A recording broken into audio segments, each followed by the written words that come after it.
the Wild West gang that tried to rob two banks at once. To beat Jesse James, 5 men decided to do something no outlaw in America had ever managed. Rob two banks at the same time, in the same town, in the same handful of minutes. The trouble was the town they picked. Of all the places on the frontier where a gang could disappear into a crowd, they chose the one place on earth where they could not. The place where they grew up. The faces behind those fake beards belonged to local boys, and some of the men who would soon be aiming rifles at them had known them since they were children. Within about 10 minutes, 4 of the 5 were dead in a single alley. If you want to see exactly how a gang destroys itself, take a second to subscribe and tap like. Now let me show you the worst decision an American outlaw ever made. This is the story of the Dalton Gang. Men who had once carried lawmen's badges, who turned outlaw, and who tried to outdo Jesse James himself by robbing 2 banks at once in their own hometown of Coffeyville, Kansas. A place where the bank tellers and the shopkeepers knew their names and their faces. On a clear October morning in 1892, they rode in wearing false whiskers, certain a little hair on the chin would be enough. In about the time it takes to boil a kettle, almost the entire gang was wiped out on its home ground. That is the whole story in 2 sentences. The rest of this is how 5 men talked themselves into it, scarred with who they were, because it is the part the legend always softens. The Daltons were not born outlaws. They were a law family. Their older brother, Frank Dalton, served as a deputy United States Marshal out of the federal court at Fort Smith, riding into the Indian Territory after horse thieves and whiskey peddlers, the most dangerous beat in the country. In 1887, Frank Dalton was shot and killed in the line of duty, trying to make an arrest. He died with a badge on his chest, and for a while, his younger brothers followed the same road. Grat Dalton, Bob Dalton, and the youngest, Emmett, all wore badges or rode with federal posses in the territory. They were the law. They hunted the same kind of men they would later become. Here is the turn the movies skip. The work was brutal and the pay was worse. Deputy marshals in the territory were not salaried the way we think of police today. They were paid in fees and mileage, a few dollars for a served warrant, a small sum for each prisoner hauled all the way back to Fort Smith, and not a cent for the miles ridden chasing a man who got away. The records suggest the Daltons came to believe they were being cheated of money they were owed, that the system used their courage and then shorted the bill. And the math was not subtle. A deputy might spend weeks in the saddle, sleeping on the ground in dangerous country, to earn what a clerk made standing behind a counter. Bob Dalton, sharp and ambitious and not yet 25, did the arithmetic on his own life and did not like the answer. A lawman risked his neck for pennies. An outlaw, if he was good enough and lucky enough, could take a year of those pennies off a single train in 20 minutes. Somewhere in that gap between what the work paid and what the work cost, the Daltons crossed over. The badge came off. They started using everything the badge had taught them, the trails, the timetables, the way a posse thinks, against the world that had trained them. They started with trains. Through 1890 and 1891, the gang hit railroad expresses across the territory and into Kansas, places with names like Wharton and Lilietta and Red Rock and Adair. They got good at it. They built a reputation. And reputation, for an outlaw, is a kind of slow poison. Because the more famous you become, the more you start measuring yourself against the legends. By the summer of 1892, the Daltons were not anonymous men anymore. They were among the most wanted faces in the territory. The railroads and the express companies had put money on their heads. Lawmen who had once ridden beside them now carried their descriptions in a coat pocket. There were whole towns where a Dalton could not safely show his face for more than a minute. That is the detail to hold on to, because it makes what came next almost impossible to explain by reason alone. These were men who already knew, from hard experience, exactly how fast a familiar face gets a man killed. And in 1892, there was only one legend that loomed over all of it. Jesse James was a decade dead, shot in the back of the head in his own parlor, and the James and younger brothers had already passed into myth. Bob Dalton, by the accounts that survive, most of them filtered later through his surviving brother, wanted more than to match them. He wanted to do the one thing they never had: 2 banks at once in daylight. A single act so audacious that no one would ever say the name James ahead of the name Dalton again. And to make it perfect, to make it the kind of story that outlives the man, he chose Coffeyville. The Daltons had grown up in Montgomery County, Kansas. In and around that very town, it was home. Bob's logic, if you can call it that, seems to have been pride.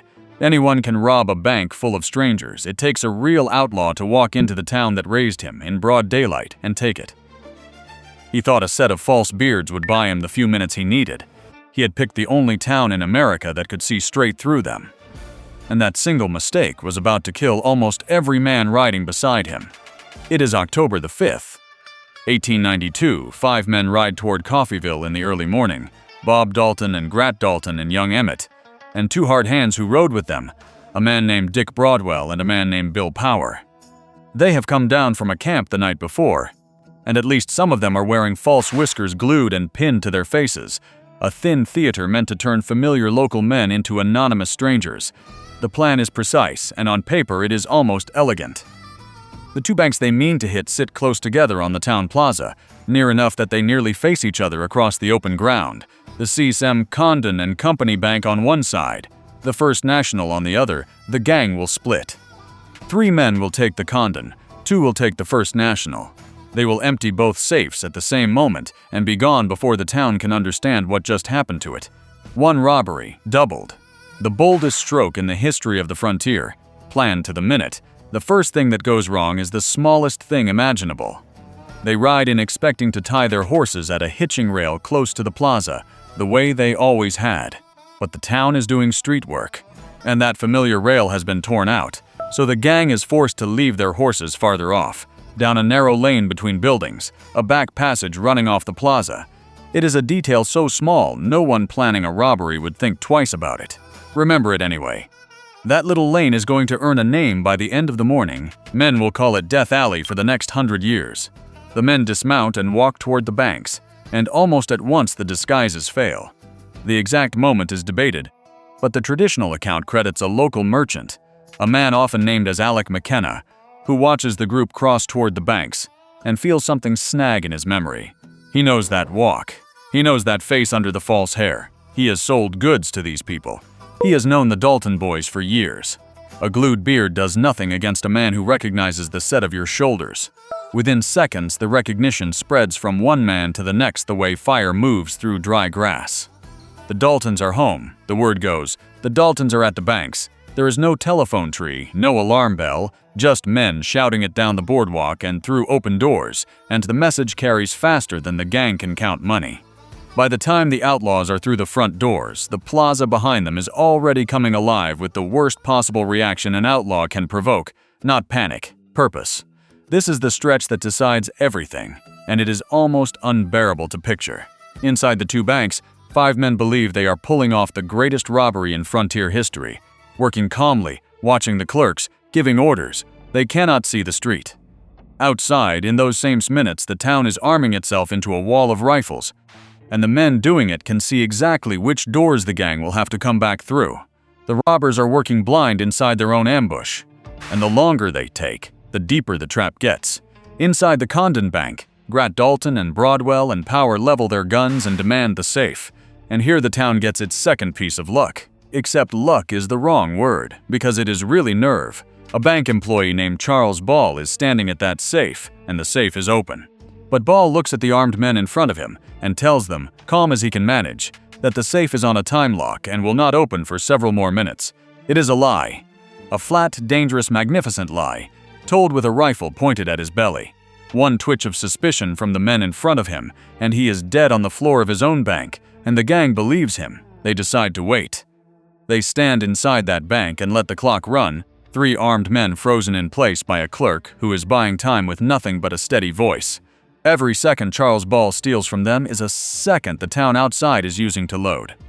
He may have killed more of the gang with that single sentence than any rifle in Coffeyville fired all morning. Because the town is loading. Coffeyville in 1892 has hardware stores right there on the plaza, Isham Brothers among them, and those stores are full of rifles and shotguns and boxes of ammunition. Townsmen run for them.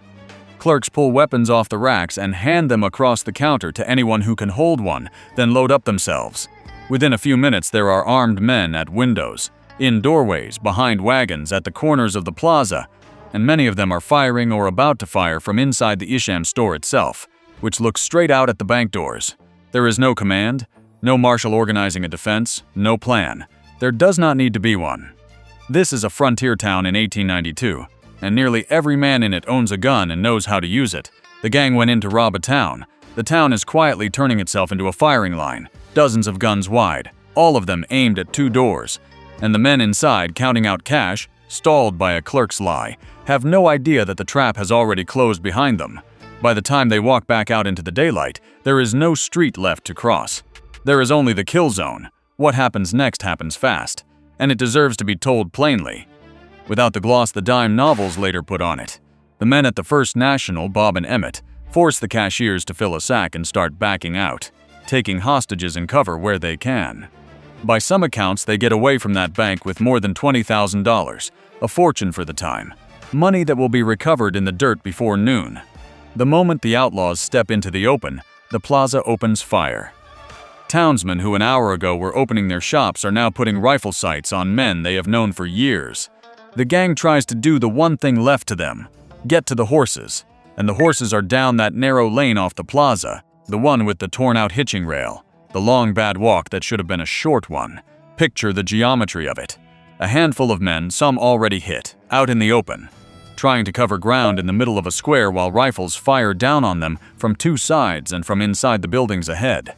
So the 5 men, or what is left of them, fight their way toward the alley through a crossfire coming from windows and doorways and rooftops.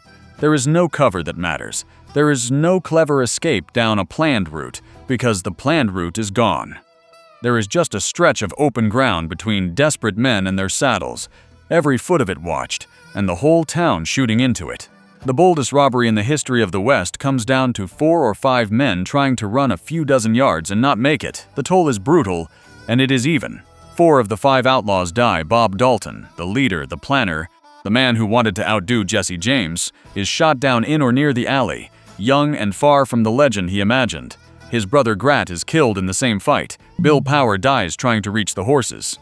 Dick Broadwell manages to get into the saddle and ride out of the alley, but he does not get far before he too is hit and falls dead a short way out of town. And the town pays in the same coin. This is the part the outlaw legend never wants you to sit with, because the dead were not gunfighters. They were the people who lived there. The city marshal, Charles Connolly, ran toward the gunfire instead of away from it and was shot dead doing his job.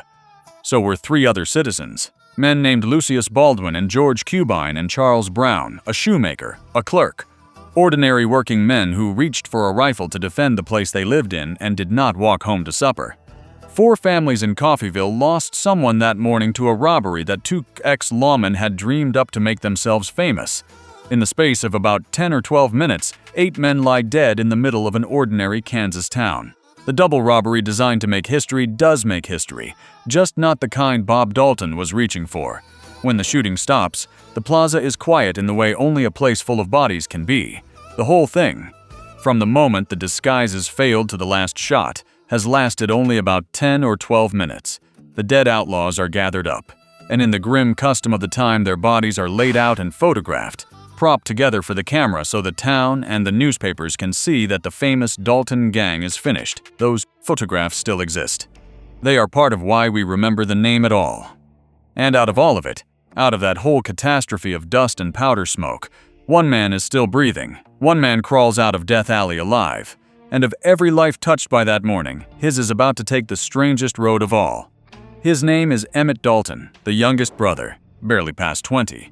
He had reached the horses. By the accounts of that day, he was mounted and could have ridden clear. But Bob, his brother, was down and dying in the alley, and Emmett turned the horse back to try to reach him.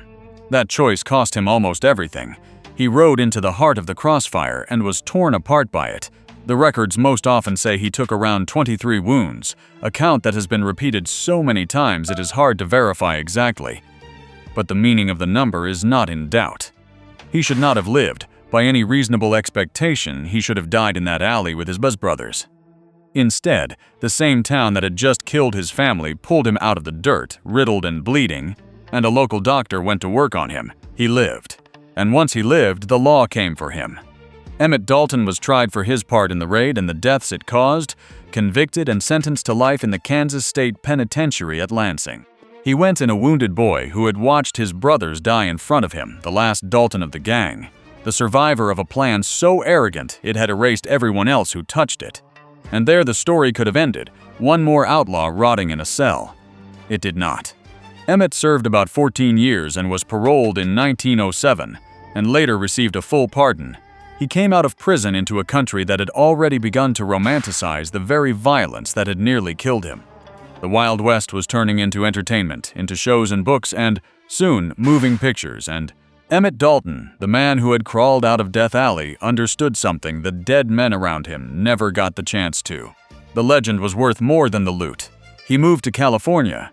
He became a real estate agent and a building contractor in the booming city of Los Angeles. He married, he prospered.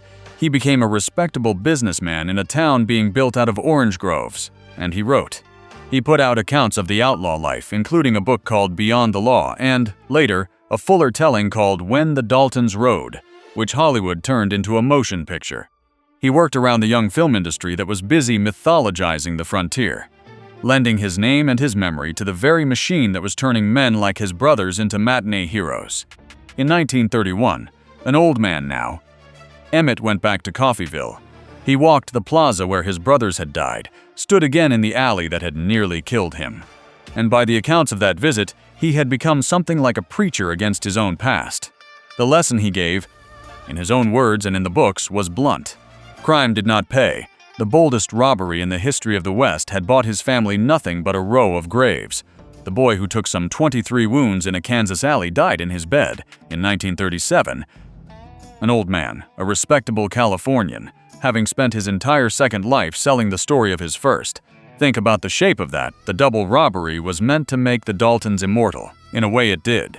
But the only Dalton who got to enjoy the fame was the one who survived the disaster and then, decades later, sold it back to the public a few cents at a time. The legend Bob died chasing was finally cashed in by Bob's little brother from an office in Los Angeles, long after the alley had been paved over. So put it back together, all of it. The Daltons were not undone by a brilliant lawman or a relentless posse hunting them across the territory. There was no clever trap laid by a marshal who finally outthought them. There was no last stand against impossible odds, no betrayal by a friend, none of the things the legend likes to hang an outlaw's death on. The thing that destroyed the Dalton Gang was the Dalton Gang. It was ambition with no brake on it, the need to be bigger than Jesse James, that drove 5 men to attempt the one robbery no one had tried. And it was pride, plain hometown pride, that aimed all that ambition at the single target on the entire frontier that could never be fooled. They wanted the boldest crime in American history. They got the most public suicide. Historians have noted the bitter rhyme of it because the James and Younger gang had died almost the same way years earlier, in 1876, shot to pieces by armed townsmen when they raided a town in Minnesota that fought back. The Daltons grew up hearing that's a story. They knew exactly how it ended. They rode straight into their own version of it anyway, and they chose a harder version because at least in Minnesota the James gang were strangers. The Daltons did it where everyone knew their names. The myth of the Western outlaw sells you a man who is free, who answers to no one, who is bigger than the small towns he rides through. The truth standing in that Kansas alley is the exact opposite. The town was never small. The outlaws were never bigger than it. A few ordinary men with rifles undid the most famous gang in the territory in the time it takes to eat breakfast. And in the end, the Daltons were not killed by the law they had abandoned, or the legend they were chasing. They were killed by the simplest, most human mistake there is, the belief that they were too good to be recognized at home.